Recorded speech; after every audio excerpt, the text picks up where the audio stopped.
पूज्यपाद तुलसीदास जी ने रामचरितमानस के आरंभ में शुरुआत में ही सत्संग की महिमा का, सत्संग सुनने मात्र का या उस पर अपने मन उस तरफ लगाने मात्र का ही बहुत बड़ा प्रभाव बताया है।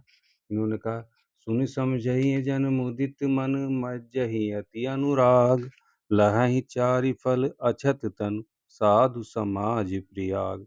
जो मनुष्य इस संत समाज रूपी तीर्थराज का प्रभाव प्रसन्न मन से सुनते और समझते हैं और फिर अत्यंत प्रेम पूर्वक इसमें गोते लगाते हैं, यानी अपने मन में उतारते हैं, वे शरीर के रहते ही जो चार फल हैं शरीर के, जो हमारा मनुष्य शरीर मिला है उसके चार फल, चारों फल पा जाते हैं। उसके चार फल हैं अर्थ, काम, मोक्ष और धर्म। धर्म, अर्थ, काम, मोक्ष, ये चार फलों को वो जीवन रहते ही पा जाते हैं।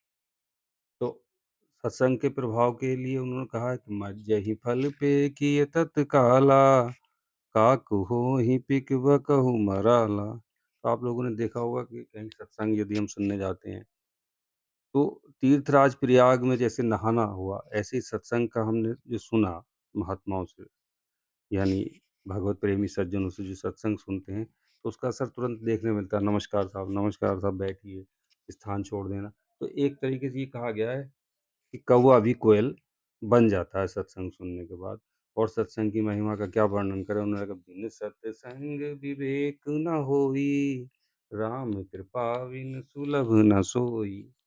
कहते हैं सत्संग के बिना किसी भी व्यक्ति का विवेक जागृत नहीं होता, और बिना विवेक के जागृत हुए धर्म का ज्ञान, कर्म का ज्ञान, भक्ति का ज्ञान विवेक की जागृत के बिना, जागरण के बिना नहीं होता। विवेक जागना धर्म की शुरुआत है। विवेक जागना उसके धर्म पथ पर चलने की, अच्छे कर्म पर चलने की शुरुआत है विवेक। बिन सत्संग विवेक न होई, राम कृपा बिन सुलभ न सोई। सत्संगत मुद मंगल मूला, सोई फल सीधि सब साधन फूला। कहते सत्संग के बिना विवेक नहीं होता, और श्री राम जी की कृपा के बिना ये सत्संग मिलता नहीं। अर्थात कहने का आशय ये है कि जब हम भक्ति की ओर चलते हैं, भक्ति के मार्ग, भगवत शरणागत होने का मार्ग, भगवत चरणारविंदों के आश्रय लेने के मार्ग की ओर जाते हैं, तो हमें सबसे पहले सत्संग की जरूरत पड़ती है। सत्संग में हमें जाना चाहिए, सुनना चाहिए, तब हम भक्ति मार्ग के गामी बनेंगे।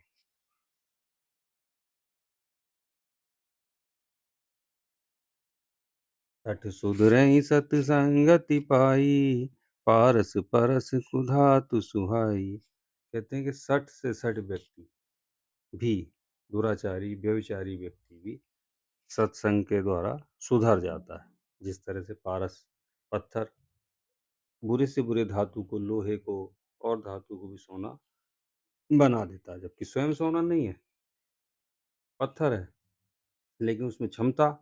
इस तरह ऋषि महात्माओं में जो ताकत है सत्संग की, उस सत्संग का भगवान का दिया हुआ जो उनको वरदान कहिए या भगवान की दी हुई जो शक्ति है, उसको लगा दे करके वो सत्संग सुनने वालों को सोना बनाने का की कोशिश करते हैं। शर्त यही है कि वो उसकी बात को सुने, मनन करे और जीवन में उतारे।